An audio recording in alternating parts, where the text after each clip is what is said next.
감사합니다. 우리 주님께서 기뻐하시고 또 사랑하시는 대학교의 공동체와 함께 주님 말씀 나눌 수 있어서 감사합니다. 어제는 동지였습니다.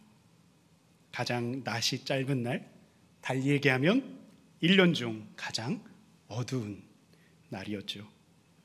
제가 아침에 예배를 준비하고 또 아침에 집에서 나오는데 여전히 어두움이 늦은 시간까지 자리하고 있더라고요. 그래서 언제 이 땅에 빛이 올라오나 살펴봤는데 어제도 눈이 내렸잖아요. 그래서 치악산 그 꼭대기에 그 정말 아름다운 눈이 쌓여서 그 가운데 빛이 올라오는데 얼마나 또 아름답고 경이롭고 감사한지 참 새롭게 또 그 빛의 소중함을 느끼는 시간이 아니었나 싶습니다. 방금 말씀드렸던 것처럼 이렇게 가장 어두울 때 비로소 그 가치와 진가가 드러나는 것이 있습니다. 방금 말씀드렸던 바로 빛이시죠. 이 칠흑 같은 암흑 그리고 소망이라고는 전혀 찾아볼 수 없는 이 어두운 순간에 이 작은 촛불 하나가 위로와 온기, 희망을 줍니다. 소망하기는 오늘 함께 나누는 이 주님의 말씀이 비단 이 동지라는 계절과 절기의 변화만이 아니라 오늘을 둘러싼 여러 상황으로 인해 혼란스럽고 어두운 시간을 보내고 있는 우리 가운데 한 줄기 빛이 될 수 있기를 소망합니다. 이 시간 주님 말씀 앞에서 잠깐 우리의 손을 가슴에 모으고 이렇게 함께 선포하기를 원합니다. 함께 따라합니다. 주님, 나에게 말씀하여 주십시오. 제가 듣겠습니다. 아멘. 네, 오늘 우리는 이 교회력 또 성서 일과에 따라서 미가서와 누가복음의 말씀을 함께 받아 읽었습니다. 이 연대적인 연대로 볼 때 이 700년 가량 차이가 나는 이 두 본문은 동일하게 어둡고 또한 침울한 배경을 뒤로 하고 있습니다. 먼저 미가서는 기원전 8세기 이 중후반에 아수르의 침공으로 이제 절체절명의 위기에 놓인 남유다를 배경으로 하고 있습니다. 북이스라엘을 멸망으로 내몬 이 아수르의 군대가 가진 이 잔혹함 때문에 남유다의 백성들은 불안 속에서 점점 희망을 잃어가고 있었습니다. 그러나 이스라엘을 더욱 절망으로 내몬 것은 외부의 적 아수르가 아닌 내부의 적, 곧 자신들의 불의한 행태에 있었습니다. 통치자들은 권력을 남용해서 자신들의 입속만 챙기기에 급급했고 소위 선지자라는 사람들 또 제사장이라고 하는 자들은 이런 권력자를 옹호하고 아첨하며 심지어 돈을 위해서 점을 치기까지 했습니다. 또한 부유층들은 가난한 사람들을 착취하고 토지를 강제로 빼앗았으며 그렇게 토지를 잃은 수많은 소작농들은 아수르의 침입과 가난으로 지속적으로 쫓겨다녀야만 했습니다. 무엇보다 이스라엘 남유다는 이 물질의 풍요를 가져다 준다는 이 우상을 숭배하며 하나님을 저버렸고 이제 형식적이고 위선적인 종교인으로 전락하고 말았습니다. 한편 여러분, 그로부터 700년이 지난 누가복음의 배경도 여전히 어둡기만 합니다. 당시 이스라엘은 로마 제국의 식민 통치를 받으며 착취와 억압, 유린의 시기를 보내고 있었습니다. 유대 사회의 부유층들은 이제 로마 제국에 빌붙어서 가난한 사람들을 더욱 극심하게 착취했고 대부분의 토지를 소유하게 되었습니다. 종교 지도자들 또한 율법을 그저 형식적으로만 지키며 자신의 권력과 부를 유지하는 데 혈안이 되어 있었지요. 그들에게는 가난과 질병, 소외와 아픔으로 고통받는 이웃들의 삶은 도무지 보이지도 또한 들리지도 않았습니다. 미가서 6장 8절의 말씀을 보시면 하나님께서 이렇게 이스라엘에게 요구하십니다. 오로지 공의를 실천하며 인자를 사랑하며 겸손히 내 하나님과 함께 행하라 라고 말이죠. 그런데 이제 이스라엘은 이런 하나님의 요구로부터 멀어진 삶, 동떨어진 고백을 드리는 처지가 되고 말았습니다. 더욱 절망적인 것은요, 구약성서의 숱한 선지자들이 예언하고 선포했던 메시아 출현, 메시아가 오실 것이다, 우리를 구원할 왕이 오실 것이다 라는 약속이 이제는 헛된 것으로, 그리고 잊혀진 것으로 이스라엘에게 자리하고 있었다는 것입니다. 이처럼 어떤 곳에서도 희망을 찾아보기 어려운 이 절망의 어둠 속에서 이 예루살렘 변두리의 작은 숲속 마을에서 이런 노래가 울려 퍼집니다.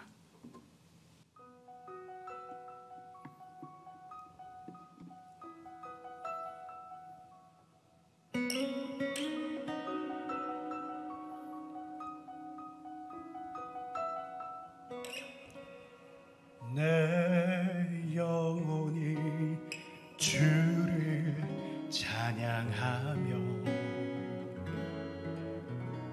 내 마음에 주를 기뻐하며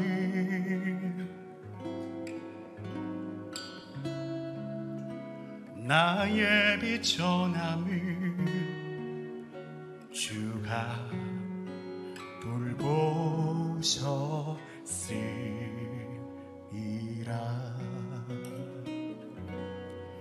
내 영혼이 주를 찬양하며 내 마음에 주를 기뻐하며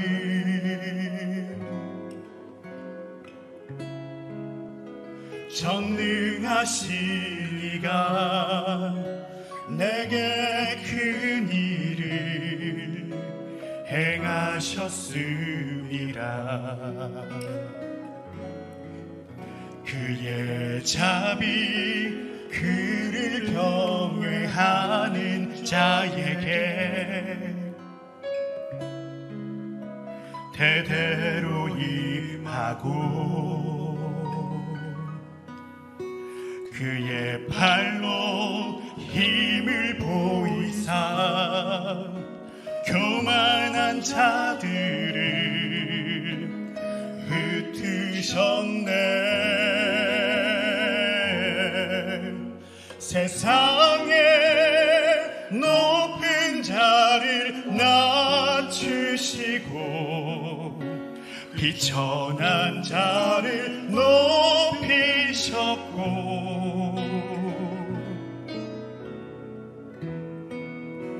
굶주린 자에게 좋은 것으로 배불리셨도다.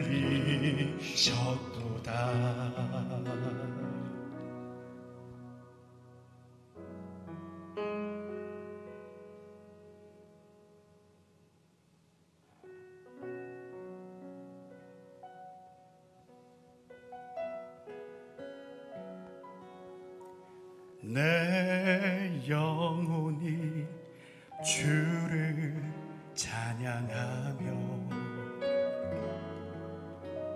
내 마음에 주를 기뻐하며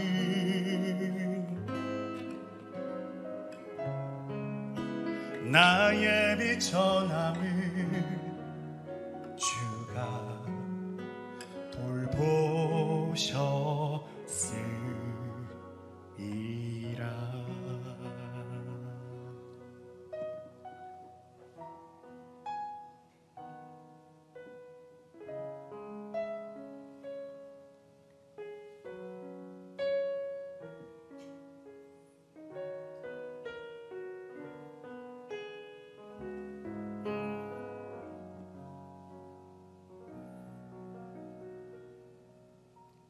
아멘.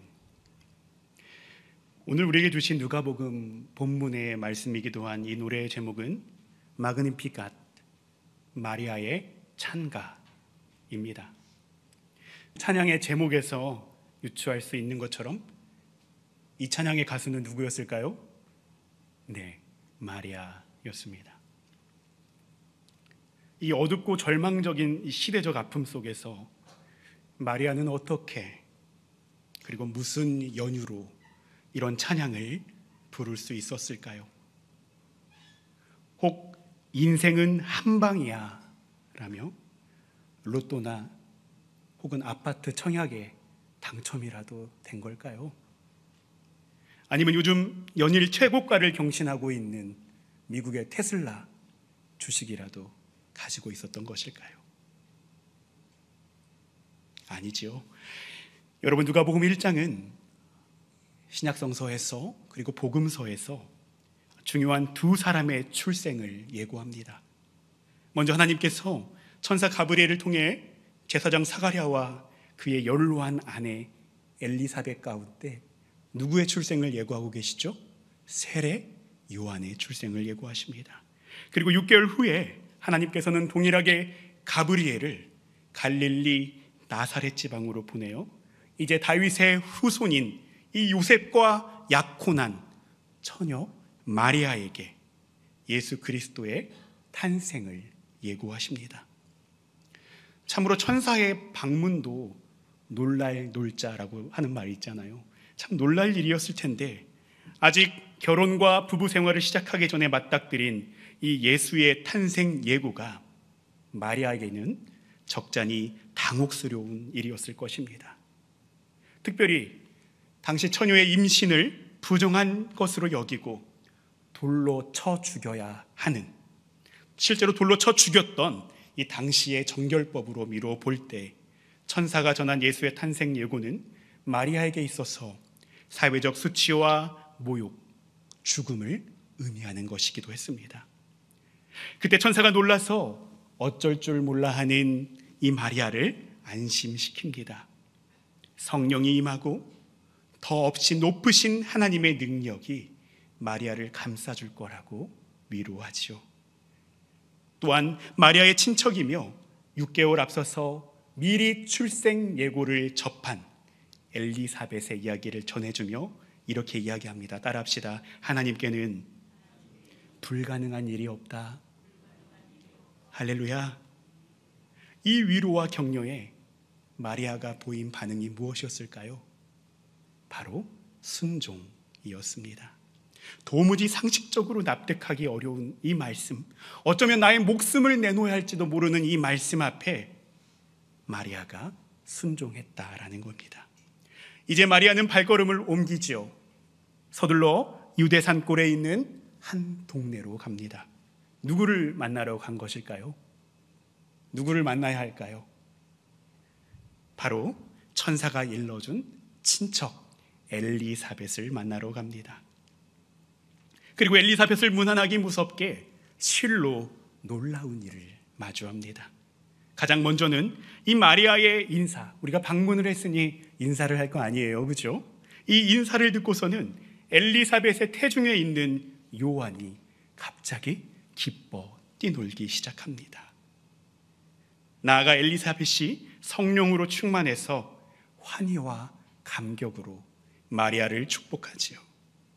바로 이 축복에서, 그리고 세례 요한의 이 태동에서 마리아는 주님의 말씀이 자신을 통해서 이루어질 것이라는 확신을 다시 한번 갖게 됩니다. 그리고 이 확신이 다시금 오늘 함께 나눈, 함께 찬양으로 접한 마리아의 찬가로 이어지게 되지요.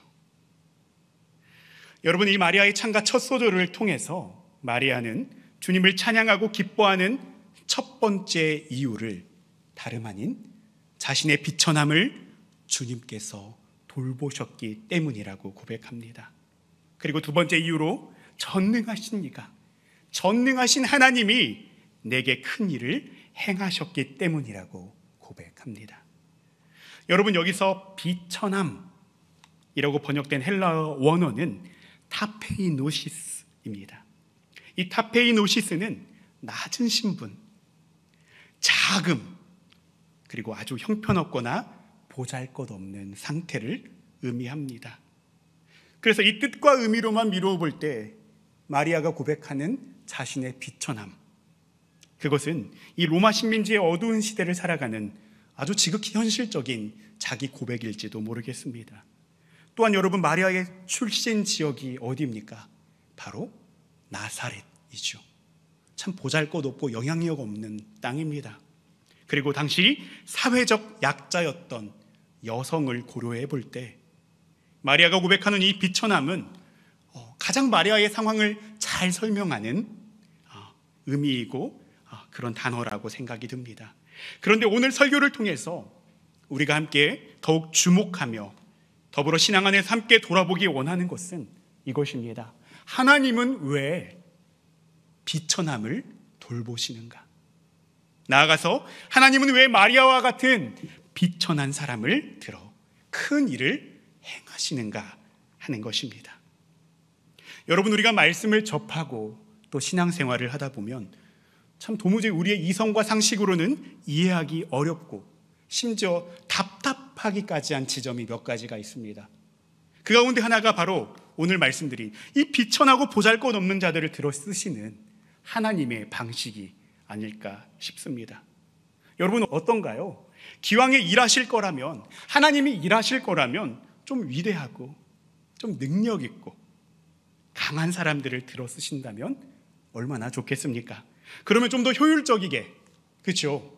그리고 속도감 있게, 그리고 요즘에 뉴스에 보면 계속 이 유행어가 뜨는데 조금 질서 있게 이 어둠이 물러가고 조속히 하나님 나라가 올 수 있지 않겠습니까? 그러나 역설적이게도 인류의 역사와 성서의 역사에서 하나님은 도리어 비천한 이들을 불러내시고는 그들을 통해서 일해 오셨습니다. 여러분, 미디안 13만 5천 명의 대군을 상대해야 했던 기드온에게 붙여주신 군사의 수가 몇 명이죠? 300명. 더 웃긴 것은요, 여러분, 이 300명이 칼과 창을 가지고 있지 않았다고 그래요. 뭘 들고 있었을까요? 네, 나팔과 항아리, 횃불이 든 이 작은 군대를 기드온에게 붙여주셨다라는 거죠. 또한 여러분, 우리가 잘 알고 있습니다. 힘세고 우람한 형들이 아니라 밖에서 고작 양떼나 돌보는 목동 다윗을 하나님께서는 부르셨죠. 또한 거짓과 폭력, 불의와 착취로 가득한 이스라엘을 심판하시기 위해 보낸 예언자들도 한결같이 보잘것없는 비천한 사람들이었습니다. 오늘 구약성서에서 만난 미가 선지자만 하더라도 제사장이나 왕족 출신이 아닙니다. 그는 모레셋이라고 하는 주목받지 못한 농촌 출신의 예언자였습니다. 한편 여러분, 이제 3일 후면 우리 가운데 오시는 예수님, 어떻게 오십니까? 하나님의 아들이면, 이 땅을 구원할 메시아라면 적어도 천국 군대의 호위와 경호를 받으며 백마 정도는 타고 오셔야 되지 않겠습니까? 그러나 우리 예수님은 오늘 미가서의 예언처럼 작고 초라하고 보잘것없는 이 작은 동네 베들레헴, 그것도 충분히 갖춰지지 못한 장소와 공간에 그 말구유 위에 연약한 아기로 찾아오십니다. 뿐만 아니라 예수님이 불러낸 사람, 예수님을 만난 사람들은 어떻습니까? 예수님은 사람들이 죄인이라고 손가락질하고 멸시하던 사람들을 불러내고 만나주시면서 그들이야말로, 너희들이야말로 하나님 나라의 주인이다 라고 말씀해 주셨습니다. 그렇다면 우리는 다시 한번 또 물어야 됩니다. 하나님은 왜 강하고 유능한 사람들이 아니라 비천한 사람들을 통해서 일하실까요? 사도 바울은 고린도후서 12장 9절과 10절 말씀을 통해 우리 가운데 이유를 이렇게 증언하고 있습니다. 이 말씀을 우리 인생에게 주시는 말씀으로 받으며 우리 한 목소리로 함께 읽었으면 좋겠습니다. 함께 읽습니다. 시작. 그러나 주님께서는 내게 이렇게 말씀하셨습니다. 내 은혜가 내게 족하다. 내 능력은 약한 데서 완전하게 된다. 그러므로 그리스도의 능력이 내게 머무르게 하기 위하여 나는 더욱더 기쁜 마음으로 내 약점들을 자랑하려고 합니다. 그러므로 나는 그리스도를 위하여 병약함과 모욕과 궁핍과 박해와 곤란을 겪는 것을 기뻐합니다. 내가 약할 그때에 오히려 내가 강하기 때문입니다. 할렐루야. 하나님께서 왜 비천한 사람들을 통해 일하십니까? 우리가 비천할 때에 비로소 주님의 능력, 그리스도의 능력이 나타나기 때문입니다. 할렐루야. 우리는 어째서 우리의 비천함을 드러내고 자랑할 수 있습니까? 그것은 바로 우리의 비천한 그 순간이 전적으로 하나님을 의지할 수 있는 순간이기 때문입니다. 또한 여러분, 우리는 어찌하여서 비천함을 기뻐할 수 있습니까? 그것은 바로 비천함의 순간이 하나님의 위대하심과 영광을 나타내는 순간이기 때문입니다. 그렇기 때문에 오늘 마리아가 고백하고 있는 비천함은 자신의 처지에 대한 문자 그대로의 자기 고백이지만 동시에 여러분, 비천한 사람들, 곧 자신의 비천함을 인정하고 자랑하며 기뻐하는 사람들을 통해 일하시는 그 하나님의 일하심에 대한 고백과 찬양이라고 하는 것입니다. 저는 여러분, 바로 이 지점에서, 그리고 하나님이 사람을 통해 일하시는 이 방식을 통해서 우리는 마리아가 찬양하는 이 비천함, 헬라어로 타페인 노시스가 지닌 깊은 의미가 다름 아닌, 따라해 봅시다, 겸손. 네, 겸손이라는 그 지점까지 다다르게 될 수 있음을 여러분과 나누고 싶었습니다. 여기서 겸손은 그저 소심하거나 형식적으로 의례 일삼는, 의례 우리가 일상에서 하는 그저 거칠의 수준의 겸손을 의미하지 않습니다. 도리어 이때의 겸손은 하나님을 전적으로 의지하며 말씀에 대한 순전한 순종을 의미합니다. 또한 여러분, 이때의 겸손은요, 강함과 유능함을 추구하려던 우리의 탐욕을 내려놓고 이제 가난한 마음으로 하나님을 경외하는 것을 의미합니다. 나아가 이때의 겸손은 마리아와 엘리사벳이 그러했듯이 우리와 더불어 비천한 현실에 놓인 이웃들을 존중하고 돌보고 축복하며 사랑을 나누는 것을 의미합니다. 무엇보다 여러분, 이 겸손은 오늘 우리가 맞이하고 있는 이 짙은 어두움, 형언할 수 없는 비천함의 현실이 도리어 하나님의 일하심의 기회라는 것을 찬양하는 걸 말합니다. 이것이 2000년 전 마리아가 고백했고, 오늘 우리가 다시금 이것을 머금고 살아내야 하는 비천함, 겸손의 진정한 의미인 줄 믿습니다. 사랑하는 여러분, 오늘 우리는 어느 때보다 어두운 시대, 또 어두운 시기를 살아가고 있습니다. 올 한 해 지속된 이 의정 갈등으로 우리 학생들과 또 전공의 선생님들은 여전히 어두운 시간을 보내고 있습니다. 그리고 그로부터 우리 대학교회와 또 우리 원주 연세 의료원 구성원들이 함께 애통하며 또 기도하며 서로의 짐을 나누어 지고 있습니다. 뿐만 아니라 지난 3주간 우리나라가 마주한 실로 믿기 어려운 이 국가적 혼란과 그로 인한 반목, 또 어두움은 여전히 우리 가운데 지속되고 있습니다. 이렇게 어두운 때에 우리 대학교회 공동체가 마리아가 고백했던 비천함을 주님께 고백하는 공동체, 하나님을 전적으로 의지하고 말씀 앞에 온전한 순종을 내어드리는 공동체가 될 수 있기를 소망합니다. 또한 마리아와 엘리사벳이 그러했던 것처럼 우리 공동체 안에 서로의 비천함을 나누고 위로하며 겸손한 마음으로 평화를 염원하는 공동체가 될 수 있기를 바랍니다. 무엇보다 우리의 비천함을 돌보시고 일하시는 주님을 함께 노래하는 가운데 우리 대학교의 공동체가 예수님의 평화, 예수님의 샬롬을 전하는 이 시대의 베들레헴 에브라다가 되기를 예수 그리스도 이름으로 축원합니다. 오늘 주신 말씀 묵상하시면서 잠시 침묵 기도로 나아가시겠습니다.